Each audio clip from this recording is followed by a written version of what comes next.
সুপ্রিয় শিক্ষার্থী, আজকে উপস্থিত হয়েছি তোমাদের মাঝে খুব গুরুত্বপূর্ণ একটা গ্রামার নিয়ে আলোচনা করার উদ্দেশ্যে। তোমরা দেখতেই পাচ্ছ আমার পেছনে লেখা আছে এসএসসি 2025, অর্থাৎ আমি এসএসসির একটা গ্রামার নিয়ে আজকে ডিসকাস করছি।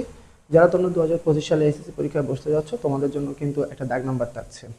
তোমরা 3 দাগে ইংলিশ সেকেন্ড পেপারে 3 দাগে একটা দাগ নাম্বার পেতে যাচ্ছ, সেটা complete the sentences using suitable clauses or phrases. অর্থাৎ তোমরা এই দাগ নাম্বারে 10টা শূন্যস্থান পাবে, সেন্টেন্স আকারে 10টা শূন্যস্থান পাবে এবং এখান থেকে তোমাদের আনসারগুলো সলভ করতে হবে। এবং তোমরা যে শূন্যস্থানগুলো ইনকমপ্লিট সেন্টেন্সটা সলভ করবে, সেটা অবভিয়াসলি তোমাকে কিছু ক্লজ বা ফ্রেজ ব্যবহার করে সলভ করতে হবে। তো তোমরা এখানে 10টা শূন্যস্থান পেলেও আমি তোমাদের 5টা শূন্যস্থান দিয়ে একটু বুঝিয়ে দিচ্ছি আজকের ক্লাসে, এবং নেক্সট ক্লাসে আমি অবশ্যই 10টা সেন্টেন্স দিয়ে তোমাদেরকে একটা ক্লাস বুঝিয়ে দেবো। মূলত কমপ্লিট সেন্টেন্স অর্থাৎ ইনকমপ্লিট যে সেন্টেন্সটা, কমপ্লিটিং সেন্টেন্সের ক্ষেত্রে তোমরা বেশ 3টা সিস্টেমে এখানে শূন্যস্থান দেখতে পাবে। প্রবাদ বাক্য থাকবে একটি, স্ট্রাকচার থেকে থাকবে একটি, এবং মিনিং ওয়াইজ থেকে থাকবে একটি। আমি এখানে স্ট্রাকচার এবং মিনিং ওয়াইজ দিয়ে মোট 5টা সেন্টেন্স সাজিয়েছি। আমরা প্রথম সেন্টেন্স থেকে একটু দেখে আসি কি কি আছে। প্রথম সেন্টেন্সে আছে বি পাংচুয়াল লেস্ট। তো প্রথম সেন্টেন্সে যখন আমরা লেস্টের ব্যবহার পেয়েছি, তার আগে আমার দেখতে হবে কি শব্দ আছে, বি পাংচুয়াল। পাংচুয়াল মানে সময়ানুবর্তী, অর্থাৎ সময়ানুবর্তী হও। লেস্ট, আমরা জানি লেস্টের ব্যবহার সাধারণত, লেস্ট এমন একটা শব্দ, লেস্টের পরে একটা সাবজেক্ট বসে, সাবজেক্টের পরে ডেফিনেটলি শুড অথবা মাইট এই ব্যবহারটা লেখা যায়, এবং অবশ্যই এরপরে ভার্ব ওয়ান, অর্থাৎ যেটা আমরা বলি প্রেজেন্ট ফর্ম, অর্থাৎ ভার্বের বেস ফর্ম। এরপর আমরা অন্যান্য শব্দ লিখি, অর্থাৎ সেন্টেন্স ওয়াইজ। তাহলে এই স্ট্রাকচার ওয়াইজ আমরা এখানে দেখতে পাচ্ছি আছে বি পাংচুয়াল লেস্ট, অর্থাৎ সময়ানুবর্তী হও, নয়তোবা। লেস্টের অর্থ হচ্ছে নয়তোবা, তুমি পেছনে পড়ে থাকবে। দ্যাটস মিন এর ইংরেজিটা হতে পারে ইউ শুড ল্যাগ বিহাইন্ড।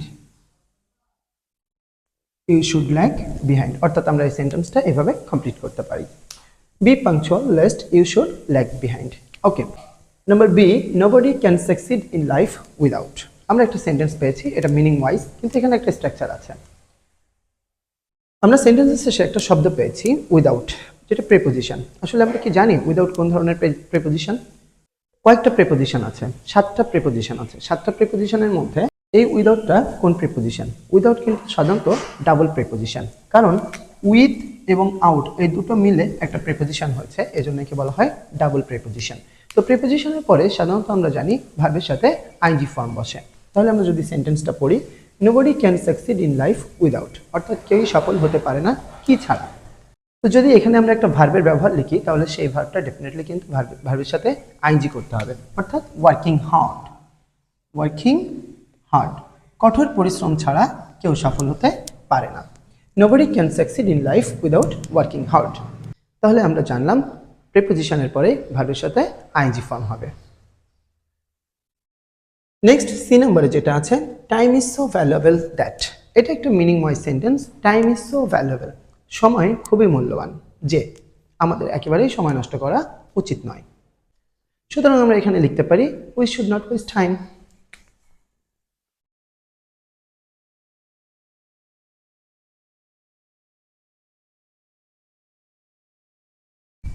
এরপর ডি নম্বরে যে সেন্টেন্স আছে উড ইউ মাইন্ড।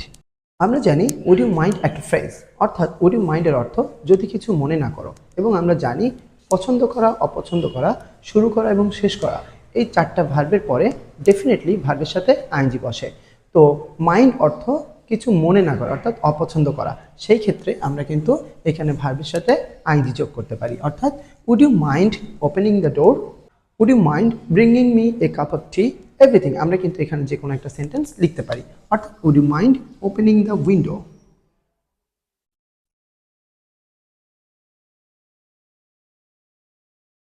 আমরা সহজ এবং সাবলীল একটা সেন্টেন্স নিয়ে নিলাম, would you mind opening the window, এবং অবশ্যই এরপরে একটা ইনফরমেশন সাইন দিতে হবে। এরপরে নেক্সট আমরা যে সেন্টেন্সটা পেয়েছি, we read with a view to. আমরা সাধারণত জানি প্রিপোজিশনে টু, অর্থাৎ টু প্লাস ভার্বের বেস ফর্ম ইনফিনিটিভ, কিন্তু যখন টু একটা ফ্রেজাল ফর্মে থাকবে, অর্থাৎ with a view to, get use to, look forward to, subject to, object to, move to, addicted to এরকম কিছু ফ্রেজাল ফর্মে থাকে, তখন কিন্তু ডেফিনেটলি টুর পরে ভার্বের সাথে আইএনজি যোগ হয়।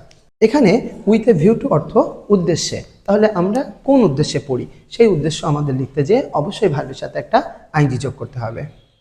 সাধারণত আমরা পড়ি জ্ঞান অর্জনের জন্য, তাহলে অর্জন ইংরেজি হচ্ছে গেইন। আমরা কিন্তু এখানে লিখতে পারি we read with a view two gaining knowledge.